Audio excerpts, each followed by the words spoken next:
ክቡር ጠቅላይ ሚኒስትር እርስዎ ስልጣን ላይ ሲቀመጡ የገቡት የሰላምና የብልጽግና ቃል ኪዳን ነበር። በተግባር ግን ያየነው ተገላቢጦሹን ነው። ትኩረቱን በኮሪደር ልማት፣ በሎጆችና ሪዞርቶች ግንባታና በወንዝ ዳር በፓርኮች ግንባታ ላይ ያደረገውን አካሄድ ገታ በማድረግ በርካታ የፖለቲካ እስረኞችም ህገ መንግስታዊ የፍትህ ዋስትና ተነፍገው ይገኛሉ። መምህሩ ፈተና አውጥቶ ተማሪዎችን ማሳለፍ ካልቻለና ከወደቁ የወደቀው መምህሩ ነው የሚል ኮመን አባባል አለ በእኛ በአስተማሪዎች ዘንድና ይህን ያክል 92% የመውደቅ ምጣኔ ካለ እኔ ወድቋል ብዬ ማስበው ትምህርት ሚኒስትር ነው። አመሰግናለሁ። የተከበሩ አፈ ጉባኤ፣ ክቡር ጠቅላይ ሚኒስትሩንም በመንግስታቸው የስራ አፈጻጸም ሪፖርት ላይ ለምናነሳቸው አስተያየቶችና ጥያቄዎች ማብራሪያ ለመስጠት በምክር ቤቱ ስለተገኙ ከልብ ማመስገን እፈልጋለሁ። ዛሬ ስድስተኛው የፓርላማ ዘመን የ5ኛ ዓመት የመጨረሻ የመንግስት ሪፖርት የሚቀርብበት ቀን ነው። ላለፉት 5 ዓመታት ገዢው ፓርቲ የሚያጸድቃቸውን ህጎችና ፖሊሲዎች በጭፍን ሳልደግፍና በጭፍን ሳልቃወም ህዝባችን የሚገረፍበትን አለንጋ እያየሁ ድምፄን ሳላጠፋ የመንግስት አሰራሮችን ያለማወላወል ስተች እንዲሁም ለሀገሬ ይጠቅማል ያልኩትን ሀሳብ ሰነዝር ቆይቻለሁ። የዚህ የስልጣን ዘመን ትዕይንት መጋረጃ ከመዘጋቱ በፊት ግን የኢትዮጵያ ህዝብ ነባራዊ የኑሮ ሁኔታ፣ የየዕለት ተግዳሮትና ጭንቀት እንዲሁም ይህንን አስቸጋሪ የኑሮ ሁኔታ የወለደውን የመንግስትን መዋቅራዊ ድክመት የዚህ ዘመን የማይታበል የታሪክ እውነት አድርጌ በታሪክ ፊት ለመመስከር እወዳለሁ። ይህንንም ለማድረግ ማጠቃለያ አስተያየቴና ጥያቄ እንደሚከተለው አቀርባለሁ። 1. የ5 ዓመቱ የኢትዮጵያውያን ተግዳሮቶች። ክቡር ጠቅላይ ሚኒስትር፣ ላለፉት 5 ዓመታት የኢትዮጵያ ህዝብ የከፈለው ዋጋ እጅግ የበዛና ከባድ ነው። እርስዎ ስልጣን ላይ ሲቀመጡ የገቡት የሰላምና የብልጽግና ቃል ኪዳን ነበር። በተግባር ግን ያየነው ተገላቢጦሹን ነው። የሰሜን ኢትዮጵያ ጦርነት ያስከተለው አስከፊ ሰብአዊ ውድመትና ጠባሳ ሳይሽር ዛሬም በአማራ፣ በኦሮሚያ፣ በጋምቤላ፣ በቤንሻንጉል ጉሙዝና በሌሎችም አካባቢዎች የሚታዩት ቀጣይነት ያላቸው ግጭቶችና ጦርነቶች፣ ብሔርና ሃይማኖት ተኮር ጥቃቶች፣ እገታዎችና አለመረጋጋቶች የዜጎችን የመኖር መብት ነፍገዋል። በቅርቡም ከትግራይና ከኤርትራ ኃይሎች ጋር የሌላ ጦርነት ስጋት አሳሳቢ ደረጃ ላይ ደርሷል። በፖለቲካው መስክም የፖለቲካ ምህዳሩ መጥበብ፣ የሀገራዊ ተቃርኖች መስፋት ወይም ፖለቲካል ፖላራይዜሽን፣ የነጻ ሲቪል ማህበራት መቆስመን፣ በጋዜጠኞችና በሚዲያዎች ላይ እገዳዎችና እክሎች ዜጎች አማራጭ ድምፅ እንዳሰሙ አፍነዋቸዋል። በርካታ የፖለቲካ እስረኞችም ህገ መንግስታዊ የፍትህ ዋስትና ተነፍገው ይገኛሉ። ይህ አጠቃላይ የሰላም የጸጥታና የፖለቲካ ውድቀት የፓርቲው የተሳሳተ ፖለቲካዊ ፍልስፍናና ብሔራዊ አንድነትን በተግባር ማምጣት ያቃተው የመደመር ትረካ መዋቅራዊ ስብራት ውጤት ነው። 2. ስልታዊና መዋቅራዊ ስህተቶች። መንግስት የችግሮቹን ስራ መሰረት ትቶ ምልክቶችን ብቻ የመቀጥቀጥና በቁጥር ጨዋታ ህዝብን የማደናገር አካሄድ እየተከተለ ነው። በተላከልን የመንግስት አፈጻጸም ሪፖርት ላይ የሀገሪቱ ኢኮኖሚ በ2018 በጀት ዓመት 10.2 እንደሚያድግ፣ የግብር ገቢ 1.5 ትሪሊየን ብር መድረሱን፣ የሸቀጦች ወጪ ንግድ 11 ቢሊዮን ዶላር ማስገኘቱንና የውጭ ሐዋላ ፍሰት 7.7 ቢሊዮን ዶላር መድረሱ ተገልጿል። ነገር ግን እነዚህ የቁጥር ስኬቶች የዜጎችን የኑሮ እውነታ ፍጹም አይወክሉም። እንዲያውም መሬት ላይ ካለው እውነታ ጋር በጽኑ ይጋጫሉ። ምክንያቱም አንደኛ የኑሮ ውድነትና የዋጋ ግሽበት ከገቢያችን ጋር አልተመጣጠነም።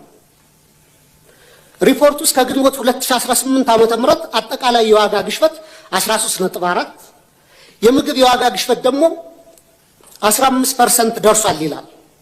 ይህን ግሽበት ለመደጎም መንግስት 379 ቢሊዮን ብር ማውጣቱ ቢገለጽም በተግባር ግን ባለፉት ዓመታት የተተገበረው የማክሮ ኢኮኖሚ ማሻሻያ ዝቅተኛውን የማህበረሰብ ክፍል ለከፋ ድህነት በዳረገበት ሁኔታ ላይ እንገኛለን።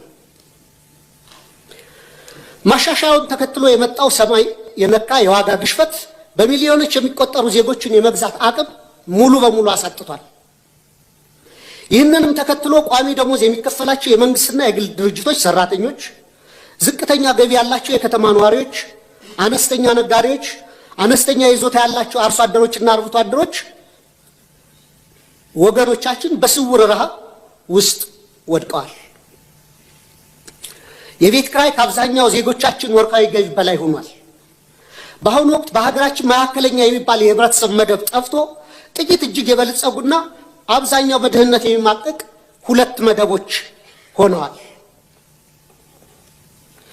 ሌላው የተደበቀ የሀገር ውስጥ ዕዳ መኖሩ በሪፖርቱ መረጃ መንግስት በበጀት ዓመቱ 1.13 ትሪሊየን ብር ብድር መልቀቁንና 91% የሚሆነውም ለግሉ ዘርፍ የተሰጠ ነው ይላል።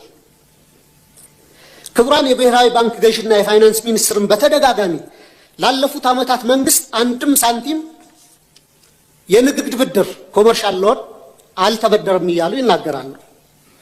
ይህ የውጭ ንግድ ብድርን ብቻ ነጥሎ በማየት እውነታውን የማደብዘዝ አካሄድ ነው። መንግስቱ በግምጃ ቤት ሰነድ እና በሀገር ውስጥ የዕዳ ዋስትናዎች አማካኝነት ከሀገር ውስጥ ባንኮችና ተቋማት በቢሊዮኖች የሚቆጠር ብር እየተበደረ መሆኑንና ይህም የሀገር ውስጥ የዕዳ ሸክምን በከፍተኛ ደረጃ እንዳናረው እና የግሉን ዘርፍ ብድር እንዳጣበበው ለምን ተደበቀ? በየጊዜው በዚሁ ፓርላማ የምናጸድቃቸው በቢሊዮኖች ዶላሮች የሚቆጠሩ የእርዳታ ብድሮች ኮንሴሽናል ሎንስ ለምን በሪፖርቱ አይካተቱ? የዕዳው ምንጭና አይነት መለወጡ ዕዳው መኖሩን ያስቀራል ወይ? ሪፖርቱ አሁንም ድረስ ከግል ዩሮ ቦንድ ባለቤቶች ጋር ያለው ድርድር ስላልተቋጨ ሀገሪቱ በከፍተኛ የዕዳ ቀውስ ውስጥ ያለች ወይም ዴት ዲስትረስ መሆኗንም ይሸሽጋል። በእርግጥ ይህን ጥያቄ ካስገባሁት በኋላ አዲስ ዴቨሎፕመንት እንዳለ በሚዲያዎች ተገልጿል። ሌላው የትምህርትና የማህበራዊ ዘርፍ መውደቅ አለ። በሪፖርቱ ላይ 26 ቢሊዮን ተማሪዎች መመዝገባቸው በስፋት ቢወራም የ12ኛ ክፍል ማጠናቀቂያ ፈተና ከወሰዱ ተማሪዎች መካከል 50% እና ከዚያ በላይ ማምጣት የቻሉት 8.7% ወይም 50 ሺህ ተማሪዎች ብቻ ናቸው። ይህም የመንግስትን የትምህርት ጥራት በዋቅራዊ ኪሳራ የሚያሳይ ነው። ክቡር ጠቅላይ ሚኒስትር 58.7% የማለፍ ምጣኔ በየትኛውም ዓለም ታይቶ የማይታወቅ ወይም 92% የመውደቅ ምጣኔ ከፍተኛ የትውልድ ብክነት ወይም ጄኔሬሽናል ካታስትሮፊ ነው። እኔ የህይወቴን ግማሽ ጊዜ በማስተማር ነው ያሳለፉት በተለያዩ ደረጃዎችና ኮመን የሚባል አባባል አለ። መምህሩ ፈተና አውጥቶ ተማሪዎችን ማሳለፍ ካልቻለና ከወደቁ የወደቀው መምህሩ ነው የሚል ኮመን አባባል አለ በእኛ በአስተማሪዎች ዘንድና ይህን ያክል 92% የመውደቅ ምጣኔ ካለ እኔ ወድቋል ብዬ ማስበው ትምህርት ሚኒስቴር ነው።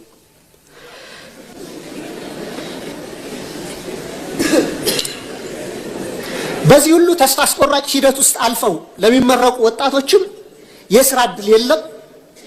ይባስ ብሎም ወደ 7 ሚሊዮን የሚደርሱ ተማሪዎች አሁንም ድረስ ከትምህርት ገበታቸው ተገልለው ይገኛሉ። ይህ 7 ሚሊዮን አሃዝ ከ20 በላይ የአፍሪካ ሀገራት እያንዳንዳቸው ካላቸው አጠቃላይ የህዝብ ቁጥር በላይ መሆኑንም ልብ ይሏል። ሌላው የሰብአዊ ቀውሶች ትኩረት አለመሰጠቱ ነው። መንግስቱ የመረጃ ማጥራት ስራ ሰርቻለሁ በሚል ሰበብ የሰብአዊ ድጋፍ ፈላጊዎች ቁጥር ከ27 ሚሊዮን ወደ 2.3 ሚሊዮን ወርዷል ይላል። ነገር ግን መሬት ላይ በጦርነትና በድርቅ ምክንያት የተፈናቀሉ፣ የዕለት ደራሽ እርዳታ ያጡ፣ ለቤተሰቦቻቸው ፍጆታ በቂ ምርት የማያመርቱ በሚሊዮን የሚቆጠሩ ዜጎች እያሉን ይህንን ቁጥር ወደ 2.3 ሚሊዮን ዝቅ አድርጎ ማቅረብ ፖለቲካዊ ቁጥር ማሳመር እንጂ የዜጎችን ነባራዊ ህይወት በተጨባጭ የሚያሳይ አይመስለኝም። እንደ WFP፣ ፋኦ፣ ፋሚሊ ኢርሊ ዋርኒንግ ኔትወርክ የሚያስቀምጡት ዝቅተኛ ግምት ከ15.8 እስከ 21.4 ሚሊዮን ኢትዮጵያ ከፍተኛ የምግብ እጥረት ውስጥ እንደሚገኙ ነው። መንግስታዊ ካልከሉ ድርጅቶች ጋር በተያያዘም የእርዳታ እህል አቅርቦት እንዳያከፋፍሉ በመንግስት መከልከላቸውና ወደ ጥሬ ገንዘብ ድጋፍ ወይም ካሽ ትራንስፈር እንዲያተኩሩ ብቻ መገደዳቸው ተገልጿል። ይህም በገበያ ላይ ካለው የዋጋ ግሽበት አንጻር በርካታ ቤተሰቦችን ለከፋ የምግብ ዋስትና እጥረት የሚዳርግ ነው። የዓለም አቀፍ የገንዘብ ድርጅት እና የዓለም ባንክ በርካታ ገንዘብ ዶላር ወደ ኢትዮጵያ ኢኮኖሚ ኢንጀክት እያደረጉ ነው፣ ፓምፕ እያደረጉ ነው። ይህ መግባቱን ተከትሎ ደግሞ የመጣው ጊዜያዊ የማክሮ ኢኮኖሚ መረጋጋት ታይቷል። እሱ ጥሩ ነው። የፎሬን ከረንሲ ሪዘርቭ ማደጉ የማክሮ ኢኮኖሚ አመላካቾችም በተወሰነ ደረጃ መረጋጋት ማሳየታቸው መልካም ጅማሮ ቢሆንም የተገኘው ለውጥ የኢትዮጵያውያንን ሕይወት በተግባር ካልቀየረ ዘላቂ ትርጉም አይኖረውም። የችግሮቻችን ስረ መሰረት ችላ በማለት በጊዜያዊ ማስታገሻዎችና በፎሬክስ ክምችት እድገት ትረካ ብቻ ሀገር ረጅም መንገድ መውሰድ የምንችል አይመስለኝም። 3 የመፍትሄ ሐሳቦች። ክቡር ጠቅላይ ሚኒስትር፣ እኔ በተደጋጋሚ ለማሳየት እንደሞከርኩት ለሀገራችን ዘላቂ ሰላምና መረጋጋት፣ ብሔራዊ ደህንነትና ልማት የሚከተሉት 3 መፍትሄዎች ዛሬም በመጨረሻ ቀን ደጋግሜ ማቅረብ እፈልጋለሁ። 1 እውነተኛ ብሔራዊ ውይይትና የፖለቲካል መፍትሄ ፖለቲካል ሴትልመንት መድረስ አለብን። በብሔራዊ ምክክር አጀንዳ ማሰባሰብ ሂደት ከ200 ሺህ በላይ ዜጎች ተሳትፈውባታል የተባለለት ሂደት ሐምሌ 2008 ጀምሮ ሀገራዊ ምክክር ጉባኤው እንደሚካሄድ ተገልጿል።